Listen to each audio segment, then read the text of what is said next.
So let's start with somewhat maths. Maths में दो part, तो मैथ्स में कैलकुलस हमने शुरू किया था। कैलकुलस में दो पार्ट हमने पढ़े, limit and differentiation. We saw certain formulas for differentiation. Now we come over to integration. Integration का कॉन्सेप्ट वहाँ पे लिया था हमने। As differentiation was dividing the entire path into small small parts and studying any one small part, minute part is called differentiation. In integration we combine all the study, each minute part is studied and then total मार दो, that becomes integration. तो integration is opposite to differentiation. एक बात कुछ ऐसी है कि differentiation of fx अगर gx है, fx का differentiation अगर gx है तो gx का integration fx है। And if integration of fx is gx, then gx का integration is, if differentiation of fx is gx, then integration of gx is fx. यानी they are opposite to each other. मतलब क्या हो गया? यहाँ पे we are dividing the entire path into small small parts, यहाँ पे we are combining them. So that is what is the concept of integration. Integration में कुछ rules रखते हैं. Integration दो टाइप है, एक तो indefinite integration. अब इंडेफिनिट इंटीग्रेशन में कुछ रूल्स लगते हैं, चलो रूल्स देख लेते हैं कौन से। The first one, integration of f x plus g x with respect to variable x. अब इंटीग्रेशन का सिंबल ऐसा है, इंटीग्रेशन डी एक्स, ये सिंबल है इसका। Integration with respect to variable x, किसका इंटीग्रेशन? तो फंक्शन एफ एक्स का। That was how we write the integration. Integration of f x with respect to x. तो अगर दो टर्म्स एडिशन में है तो इंटीग्रेशन में क्या करेंगे इसका? Integration of f x with respect to x plus integration of g x with respect to x, यानी कि दोनों को सेपरेटली इंटीग्रेट करने का। अगर यह माइनस होता है तो यह माइनस करना है, यानी मल्टीपल टर्म्स होंगे तब यहाँ जरूरत पड़ेगी। When there are more than one terms at that time each term is to be integrated. बराबर, ये एक रूल हो गया। दूसरा rule, second, integration of some constant into f x. अब यहां पे इस केस में कांस्टेंट के को बाहर निकाल लेते हैं, एफएक्स का इंटीग्रेशन करना है, यानी constants to be taken out अगर मल्टीप्लिकेशन में है तो। तीसरा, integration of a constant. Constant हो तो इंटीग्रेशन क्या? तो कांस्टेंट को बाहर निकाल लो, इंटीग्रेशन ऑफ डीएक्स। अब अगर फंक्शन में कुछ नहीं है तो बाय डिफॉल्ट वन तो है। If there is nothing in the function, that means by default 1 is there, and 1 का integration x होता है, so this will be kx, k into variable x. Okay. फिर एक चौथा rule and very important rule, integration of x raised to n dx will be, अब याद करें differentiation में क्या था? d by dx of x raised to n was n आगे मल्टीप्लिकेशन में x raised to पावर एक कम, बराबर है। पहले पावर को आगे ले लिया, फिर ऊपर एक पावर कम कर दिया, वन रिड्यूस्ड। इंटीग्रेशन में क्या आएगा? X raise to power n plus one करने का, एक बढ़ा देने का, एक पावर बढ़ जाएगा। फिर उसमें मल्टीप्लिकेशन में सेम पावर था, या डिवीजन में एन प्लस वन एक इंक्रीज कर दिया, यानी एक्स रेज़ टू एन है तो उसका integration x raise to n plus one upon नीचे अगेन एन प्लस वन। ये इंटीग्रेशन का रूल हो गया एक्स रेज़ टू एन का। चलो इसकी थोड़ी प्रैक्टिस कर लेते हैं। Example, integration x raised to 5 dx will be, x raised to 5 का इंटीग्रेशन क्या होगा? तो पावर अभी कौन सा है? 5 है, तो ऊपर एक प्लस करो तो x raised to 6 अपॉन 6, ये हो गया इंटीग्रेशन x raised to 5 का। Integration x raised to 2 will be x raised to 3 by 3, ऊपर एक बढ़ा दिया। इंटीग्रेशन x dx, x का इंटीग्रेशन क्या? x square by 2। Integration of 1 dx, यह कुछ नहीं है, जो अभी बोला ना यहाँ पे कुछ नहीं है, integration of nothing in the function, तो दैट इज नथिंग, मतलब बाय डिफॉल्ट x हुआ 1 हुआ, that is integration x raise to 0 हो गया। 1 यानी कि x रेज़ टू 0 लिखेंगे तो ये क्या हो जाएगा? 0 प्लस 1 अपॉन 0 प्लस 1 यानी कि x। तो कुछ नहीं है तो वेरिएबल इटसेल्फ, अगर इंटीग्रेशन में कुछ नहीं है, नो फंक्शन, तो वेरिएबल इटसेल्फ, यहाँ पे क्या था ना, वेरिएबल इटसेल्फ। ओके। अब एक और, integration of 1 upon x cube, तो ये हो जाएगा integration x raise to minus 3 dx, तो that will be x raise to minus 3 plus 1 upon minus 3 plus 1, नीचे माइनस 2, यहाँ ऊपर भी पावर में minus 2, so this will be x raise to minus 2 by minus 2, या फिर इसको लिखेंगे माइनस 1 बाई 2x²। अब यहाँ से डायरेक्ट कनेक्ट नहीं करना, कोई ऐसा रूल नहीं मिलेगा, इससे better is to go by the steps, it's better to go by proper steps. Okay, तो ये हो गया रिगार्डिंग इंटीग्रेशन के कुछ रूल्स। खास ध्यान रखें, ये वाला सबसे ज्यादा चलेगा। ओके, नोट कर लीजिएगा खास। There are still some more rules and many rules of integration, but right now we require this much only, that's why we are not going ahead in it. Okay, अब एक ये concept देखा था differentiation से integration का, चलो इसे यहाँ पे वेरीफाई कर लेते हैं एग्जाम्पल लेके। we know that d by dx of x raised to n is x raised to nx raised to n minus 1, ये हमारे पास में है डिफरेंशिएशन का रूल। तो क्या इसका भी होगा कि integration of nx raise to n minus 1 will be x raise to n, ये प्रूव करना है, we have to prove this. अगर इसका डिफरेंशिएशन है तो इसका इंटीग्रेशन ही आना चाहिए, तो चलो चेक कर लेते हैं। तो स्टार्ट करते हैं, integration of nx raise to n minus 1 dx, n भी कांस्टेंट बाहर आ गया, x raise to n minus 1 का इंटीग्रेशन कर रहे हैं, सो द n बाहर आ गया, x raise to n minus 1 का x raise to n minus 1 integration में प्लस 1 करते हैं अपॉन n माइनस 1 प्लस 1, तो ये क्या आएगा n इंटू, नीचे तो n माइनस 1 प्लस 1 n बचा, ऊपर भी n बचा, सो वेरीफाई। ओके, यानी डिफरेंशियल का एग्जैक्टली उल्टा इंटीग्रेशन है। इससे ज्यादातर डिफरेंशियल के फॉर्मूला तुम देखोगे तो उल्टे निकलेंगे इंटीग्रेशन में। Okay, that's how we do it. अब इधर आगे, ये तो हुआ इनडेफिनेट इंटीग्रेशन की बात। Second type of integration is definite integration. Definite integration, अब इनडेफिनेट और डेफिनेट में फर्क क्या है? दोनों एडिशन है, इंटीग्रेशन मींस एडिशन, पर यहां पर हमने लिमिट्स नहीं बताए कहां से लेके कहां तक ऐड करना है, कहां से लेके कहां तक वो नहीं डिफाइन किया है, तो दैट मींस इनडेफिनेट। डिफाइन नहीं कैसे, इनडेफिनेट। एंड अगर लिमिट्स डिफाइन करो तो दैट बिकम्स डेफिनेट इंटीग्रेशन। तो डेफिनेट इंटीग्रेशन का सिंबल क्या होगा? Integration of f x with respect to x from x equal to x1 to x2, या फिर x equal to a to x equal to b। यहाँ पे a को बोलेंगे लोअर लिमिट, b को बोलेंगे अपर लिमिट। तो from this limit to this limit, lower limit से अपर लिमिट तक इंटीग्रेशन करना है। तो कैसे करेंगे इसको अगर ये डेफिनेट इंटीग्रेशन है तो?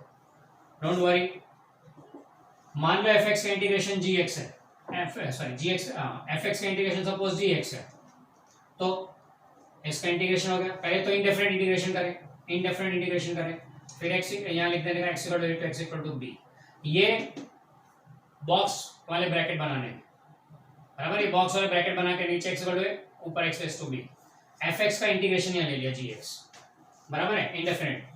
अब नेक्स्ट स्टेप, पहले अपर लिमिट सब्स्टिट्यूट करो वेरिएबल की जगह पे, तो g of b minus g of a. Okay, तो करना क्या है?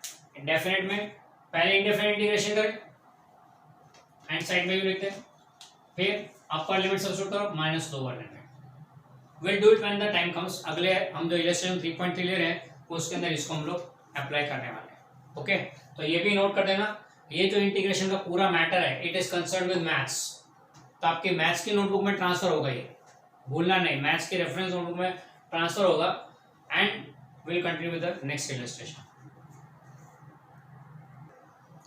चलो, now coming back to chapter number 3 numericals, we come to illustration 3.3। In this illustration you are asked to obtain these 3 expressions. ये 3 फॉर्मूला लाने हैं वापस, पर अब कैलकुलस मेथड यूज करके।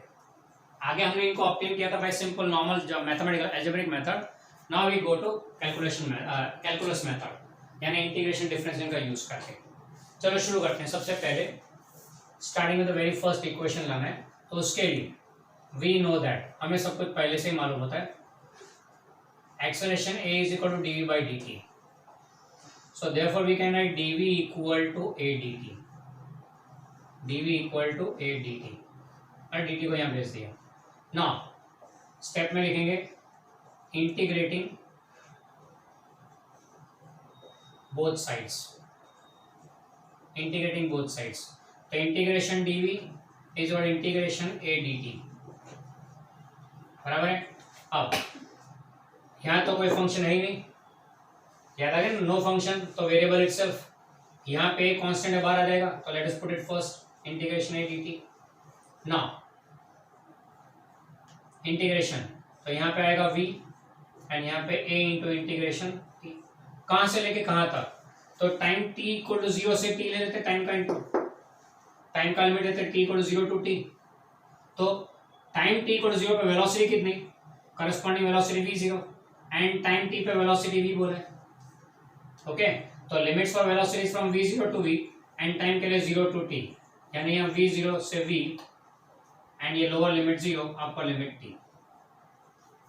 इंडेफिनिट इंटीग्रेशन कर दिया, कुछ नहीं है, तो वेरिएबल इटसेल्फ, कुछ नहीं है, variable itself, putting upper limit minus lower limit, तो v माइनस v0, पहले अपर लिमिट रखा फिर lower limit, a into upper limit t minus lower limit 0, तो this becomes v minus v0 equal to 80, so v equal to v0 plus 80। ये पहला formula ready calculus method से, okay. ये पहला formula हो गया। अब दूसरा फॉर्मूला, सेकंड, ये फर्स्ट फॉर्मूला लेट्स से 1 लिख देते हैं, या सेकंड फॉर्मूला के लिए शुरू करें, फिर से वी नो दैट, हमको सब कुछ पहले से ही मालूम होता है, फिजिक्स में ऐसा ही है, हमको सब कुछ पहले से ही मालूम होता है। तो बोला कि सर ऐसा काम हमने तो किया ही नहीं कुछ भी, चलो ठीक है, ये फॉर्मूला तो आप जानते हैं कि नहीं, हाँ या ना में बात करना, बराबर, you know it very well, is the formula for instantaneous velocity, तो फिर बात गलत है ही नहीं, you know everything from the beginning. अब इसको लिखेंगे dx is equal to v into d t, dx is equal to v into d t. Now integrating both the sides,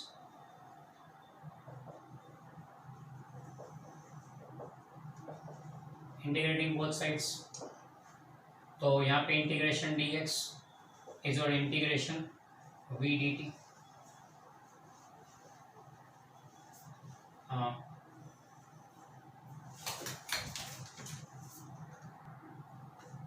यहाँ पे v लिया हुआ है, तो v को by the formula we can write v0 plus 80, क्या हो जाएगा v0 plus 80 into d T. ऐसा क्यों किया, फिर v is a variable, it changes with time, तो फिर यहाँ गड़बड़ होगी, इसलिए v को सब्स्टिट्यूट कर देते हैं, v का फंक्शन सब्स्टिट्यूट कर दिया, तब टाइम के टर्म्स में आ गया फॉर्मूला, फंक्शन टाइम के टर्म्स में आ गया, तो this will write as integration v0 plus 80 respect to t। Now integrating, तो यहाँ कुछ नहीं है, तो variable itself, and right side पे दो टर्म है, दोनों को बारी बारी से इंटीग्रेट करना है, तो पहले वाले में v0 इंटीग्रेशन dt, और दूसरे वाले में पहले टर्म में v0 भी कांस्टेंट बाहर ले लिया, दूसरे में 80 का इंटीग्रेशन, तो ये कांस्टेंट बाहर आ गया, integration t dt। Is it clear? नहीं तो एक और स्टेप यहाँ डाल देता हूँ बीच में, integration of v0 dt plus integration of 80 dt। ना I think it will be fine for you, v0 का इंटीग्रेशन 80 का इंटीग्रेशन, v0 तो कांस्टेंट बाहर आ गया, 80 में a कांस्टेंट बाहर आ गया। अब फर्दर यहाँ इंटीग्रेशन करते हैं, चलो इधर भी फिलहाल ऐसे रहने देते हैं, integration dx। Now left side पे वेरिएबल x है, नथिंग इन द फंक्शन तो x इटसेल्फ, राइट साइड में पहले टर्म में v0 कुछ नहीं है, इसलिए वेरिएबल इटसेल्फ प्लस a, यहाँ पे t है, t यानी t पावर 1 बाय डिफॉल्ट, तो इसका इंटीग्रेशन हो जाएगा t स्क्वायर बाई 2, ओके। तो हर एक का इंडेफिनिट इंटीग्रेशन कर दिया। चलो लिमिट देखते हैं, तो टाइम की लिमिट तो 0 से लेके t तक है, time will be varying from 0 to t, तो पोजीशन स्टार्टिंग में x0 finally x, at time t equal 0 position को x0 बोलते हैं, टाइम t पे पोजीशन को x बोलते हैं, तो यहाँ पे भी 0 to t 0 to t 0 to t 0 to t and this will be x0 to x, तो इंटीग्रेशन में यहाँ x0 से x तक इंटीग्रेशन, यहाँ पे 0 से t, यहाँ पे 0 से t। Now substituting upper limit minus lower limit, तो हो जाएगा x minus x0, variable x की जगह पे अपर लिमिट रखा, लोअर लिमिट रखा, is equal to v0 into, upper limit minus lower limit t minus 0 plus ये a into upper limit t square by 2 minus lower limit 0 square by 2। अभी तो सिर्फ मैंने प्लेनली रख दिया वैल्यूज, तो this will be x minus x zero that's equal to v0 t plus a t square by 2, ये तो 0 हो गया तो हाफ a t स्क्वायर and x minus x zero is the distance covered. ये दूसरा फॉर्मूला तैयार। ओके ये दूसरा फॉर्मूला तैयार हो गया। अब थर्ड फॉर्मूला लेना है, उसके लिए इधर जगह कम पड़ेगी, इसलिए हम लोग उसको ले रहे नेक्स्ट करेंगे। We obtain first and second formula, now we go on for the third one. शुरुआत तो अपनी स्टैंडर्ड है, वी नो दैट, हमें सब कुछ पहले से ही मालूम है। क्या a is equal to dv by dt, पता है ना एक्सेलरेशन का dv by dt। Fine, now we can write this as dv by dx into dx by dt। This is popularly called chain rule, पर हम लोग इस chain rule को बाद में सीखते हैं, अभी नहीं। अभी फिलहाल यूं मानते हैं कि multiply and divide by dx किया, सिंपल मैथमेटिकल टर्म में multiply and divide by dx किया। नाउ dx by dt तो वेलोसिटी होता है, dx by dt तो वेलोसिटी होता है, सो this will B dv by dx into velocity v, बराबर है। so therefore a into dx will be equal to v dv, dx को ले तो v dv, बराबर है। Now integrating both sides, integrating both sides, what we get is integration of a dx is equal to integration of v dv। अब velocity changing from v0 to v and position x0 to x, variable कौन है उसके ऊपर से देने का है। यहाँ वेरिएबल स्पीड है तो speed initial speed to final speed, यहाँ वेरिएबल पोजीशन है तो initial position to final position. a being constant बाहर आ गया, इंटीग्रेशन वे अंदर कुछ नहीं रहेगा फंक्शन, तो आप समझ गए वेरिएबल इटसेल्फ आएगा। यहाँ पे v इज अ वेरिएबल तो उसको तो हम बाहर नहीं निकाल सकते, इट्स नॉट अ कांस्टेंट, तो v0 टू। चलो अब इंटीग्रेशन करते हैं, तो a कांस्टेंट है बाहर है, इंटीग्रेशन कुछ नहीं है तो वेरिएबल इटसेल्फ, वेरिएबल कौन है x है यहाँ पे, तो फ्रॉम x0 टू x, बराबर है। फिर बाद में दूसरी तरफ इंटीग्रेशन ऑफ v का इंटीग्रेशन v स्क्वायर बाई 2, अब लोअर लिमिट v0 से अपर लिमिट v तक। ओके ये इंटीग्रेशन हो गया। अब substituting upper limit minus lower limit, upper limit minus lower limit is equal to upper limit minus lower limit v square by 2 minus v0 square by 2। तो यहाँ common निकलेगा by 2 और इधर जाएगा मल्टीप्लाई हो जाएगा, तो 2a into x minus x zero is equal to v square minus v0 square. x minus x zero is the distance covered, तो 2ad equal to v square minus v0 square. ये third formula तैयार। तीन formula आगे हमने लिए थे mathematical method से, अब लिया हमने इसे कैलकुलस से। क्वेश्चन जब एग्जाम में आए तो read it carefully, obtain the equation of uniformly accelerated motion आएगा क्वेश्चन। इसमें दो आंसर पॉसिबल है, एक तो नॉर्मल मेथड एल्जेब्रिक एंड दूसरा ये कैलकुलस वाला मेथड, बराबर है, उसमें दोनों मेथड पॉसिबल है। अब रीड द क्वेश्चन केयरफुली कि पेपर सेटर ने आपके पास कौन सा मेथड मांगा है, अगर वो ध्यान नहीं दिया तो यू माइट मिस फायर। अब देख दूसरा एक उसका तरीका उसे पहचानने का कि अगर एल्जेब्रिक मेथड पूछे तो it be 3 mark question and अगर कैलकुलस पूछा है तो it be 5 mark question. Okay, क्योंकि कैलकुलस में 3 और लेके देखें तो अराउंड 2.5 पेज जितना हो जाता है, तो that be 5 mark question. And अगर खाली एल्जेब्रिक है तो 3 मार्क का होगा, पर वो तो फिर पेपर सेटर पे डिपेंड है, स्कूल के पेपर सेटर कैसे पेपर सेट करते हैं उसके ऊपर डिपेंड है। इसलिए be very careful, is it a calculus method और एल्जेब्रिक मेथड, वो पहले देखें। बाय डिफॉल्ट क्या अगर मान लो सब कुछ स्पेसिफाई नहीं किया हो तो by default go for that algebraic method, by default go for that. हाँ, स्पेसिफिकली मेंशन के कैलकुलस मेथड यूज करें तो इस तरह से जाए बाकी। Okay, that's illustration 3.3। फिर बाद में आगे चलते हैं। इलस्ट्रेशन नंबर 3.4 हमने कर लिया था, 3.3 के हैवी डोज के बाद 3.4 तो हमने पहले कर लिया already. Coming to 3.5। 3.5 is regarding free fall. तो ये तीनों इक्वेशन पर फ्री फॉल के लिए लिखेंगे तो we know that free fall के लिए इनिशियल स्पीड 0 लेना है, एक्सेलरेशन फॉलिंग डाउन है, सब पॉजिटिव जी लेना है। ये दो डाल दो इसके अंदर तो इक्वेशन फ्री फॉल के तैयार हो गए। जैसे पहला इक्वेशन बनेगा v equal to g t, v zero तो गया। दूसरा इक्वेशन बनेगा d equal to v o t गया, half g t square.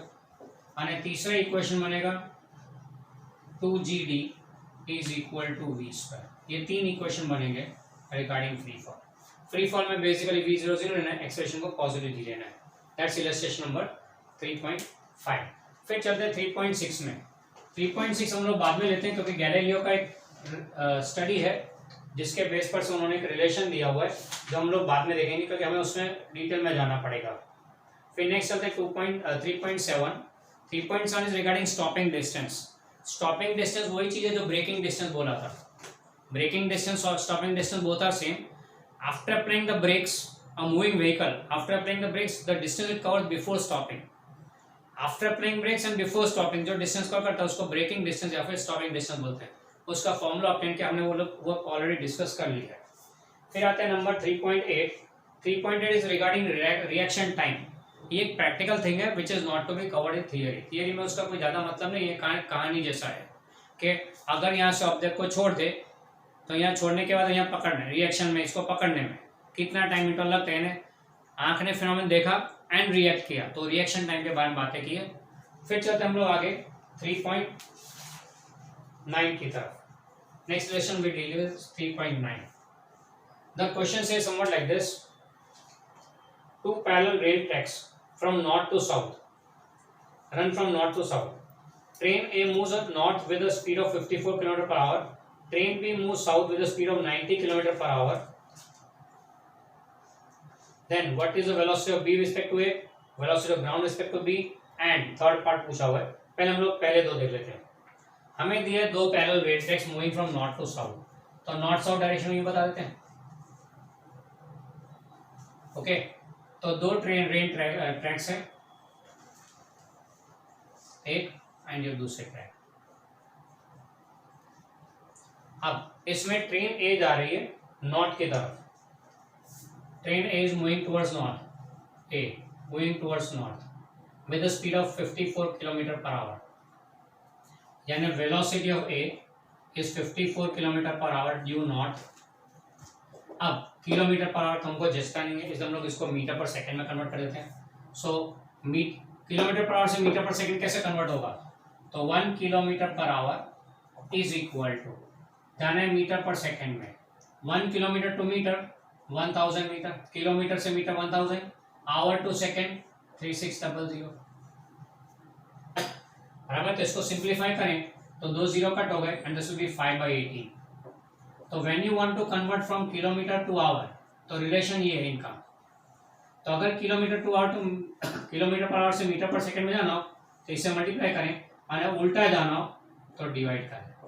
Kilometre per hour से मीटर पर सेकंड में जाना तो मल्टीप्लाई करें एंड मीटर पर सेकंड से किलोमीटर पर आवर में आना तो डिवाइड करें।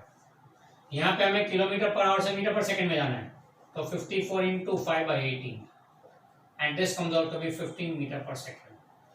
सिमिलरली वेलोसिटी ऑफ बी दिया हुआ है 90 kilometre per hour, that is 90 into 5/18 and that comes out to be 25 metre per second. अब ट्रेन भी कहाँ है, तो यूं आ रही है, train B is coming like this towards south. Train B is coming towards south. अब नॉर्मली हमारा क्राइटेरिया क्या रहता है कि अपवर्ड डायरेक्शन हम लोग पॉजिटिव बोलते हैं तो डाउनवर्ड डायरेक्शन को नेगेटिव बोलेंगे। नॉर्मली हम लोग अपवर्ड डायरेक्शन को पॉजिटिव बोलते हैं, डाउनवर्ड डायरेक्शन नेगेटिव बोलते हैं। तो उसी हिसाब से चाहे तो V A will be velocity will be taken positive while B के velocity will be taken negative. क्यों, डाउनवर्ड डायरेक्शन इसमें। ओके, तो यहाँ पर हमने ये साइन कन्वेंशन भी ले लिया। अब चलते हैं आगे। क्वेश्चन पहला बोलता है obtain the velocity of A with respect to B. First part says velocity of A with respect to B चाहिए। Oh sweet and simple, A with respect to B चाहिए तो VA माइनस VB करना है, VA minus VB। तो VA कितना है 15 metre per second, VB कितना है -25, so that is 14 metre per second. ये हो गई speed of A with respect to B। Oh sorry, it is B with respect to A। पर उल्टा हो गया तो चलो कोई बात नहीं, उल्टा कर देते हैं। We want velocity of B with respect to A, how much? तो V B A will be V B minus V A, speed of A B respect to A, तो V B minus V A, V B is -25 minus V A is 15, तो ये हो गया -14 metre per second. That's velocity of B with respect to A, that is -14 metre per second. फिर चलते हैं, यानी ये कौन सा डायरेक्शन हो गया? Negative means toward south, that is sorry -40, तो therefore 40 metre per second from negative है, from north to south. Okay, ये पहला हो गया। दूसरा पार्ट, सेकेंड पार्ट में पूछा हमको velocity of ground respect to b. We are asked velocity of ground respect to b पूछा है। तो velocity of ground respect to b will be VGB will be equal to VG minus VB। Ground की velocity कितनी? Ground कभी move होता है? नहीं, not at all, तो 0 माइनस बी की स्पीड -25, तो velocity of ground respect to b is 25 metre per second. B से देखे तो 25 मीटर पर सेकेंड मुझे एक्स में दिखेगा, ग्राउंड जाता है, यानी ट्रेन में बी ट्रेन में बैठ के आप अगर ग्राउंड को देखेंगे तो बी ट्रेन जा रही है साउथ की तरफ एंड ग्राउंड देखेगा नॉर्थ की तरफ जाता होगा, पॉजिटिव है ना स्पीड। ओके, अजीब बात है। फिर थर्ड पार्ट सी, में आपको कहा गया है obtain the velocity of monkey running on the roof of a train A against its motion with velocity 18 kilometre per hour with respect to train A as observed by a man standing on the ground. हमें बोला है कि train ए पे एक monkey बैठा है। ना here is a train ए, ये ट्रेन ए हो गई, इस पे यहाँ पे मंकी है जो ट्रेन ए के मोशन का ऑपोजिट डायरेक्शन में जा रहा है। ट्रेन ए जा रही है नॉर्थ की तरफ, ये स्पीड ऑफ ट्रेन ए हुआ। मंकी इसके ऊपर जो है, monkey is going towards opposite direction of the train, तो टुवर्ड्स साउथ हो गया, ये वेलोसिटी ऑफ मंकी हो गया, बराबर है। हमको बोले कि velocity of monkey with respect to A is 18 kilometre per hour, that is 18 into 5/18, that is 5 metre per second. तो monkey is going 5 metre per second due south, train north में जा रही है तो मंकी उल्टा जा रहा है, तो ड्यू साउथ है, तो हम लोग इसको नेगेटिव लेते हैं, तो मंकी की स्पीड नेगेटिव, मंकी की ये स्पीड ए के रिस्पेक्ट में, बराबर है। हमें क्या चाहिए? वी वांट मंकी की speed with respect to ground, यानी मंकी की स्पीड चाहिए अपने को बेसिक ग्राउंड के रिस्पेक्ट में, ग्राउंड पर जो खड़ा है उसके लिए। तो क्या आएगा? तो उसके लिए देखो, अब यहाँ पे speed of monkey with respect to A train A is equal to speed of monkey minus speed of A. हमें क्या चाहिए? वी एम, तो speed of M monkey will be equal to speed of monkey respect to A plus B. अब monkey respect to A -5 plus B A कितना है? 15, so that is 10 metre per second. Positive है, मतलब monkey की speed respect to ground is 10 metre per second towards north, therefore 10 metre per second towards north, and this is as observe on the ground. यहाँ पे observe कहाँ पे? Ground पे जो इसे ऑब्जर्व कर रहा है वो उसको ये दिखेगा, मंकी का रिस्पेक्ट टू ए -5 दिखेगा। यहाँ देखो, ट्रेन ए में बैठे हो, आप देख रहे हो मंकी का, तो मंकी साउथ की तरफ जा रहे हैं, और बी में ग्राउंड पे खड़े हुए ऑब्जर्व को क्या दिखा? मंकी नॉर्थ में जा रहा है। सब देखने वाले का नजरिया है। This completes the sums of illustrations, and थोड़ा इंटीग्रेशन भी बीच में हो गया। अगली बार हम लोग चालू करेंगे एक्सरसाइज के सम्स।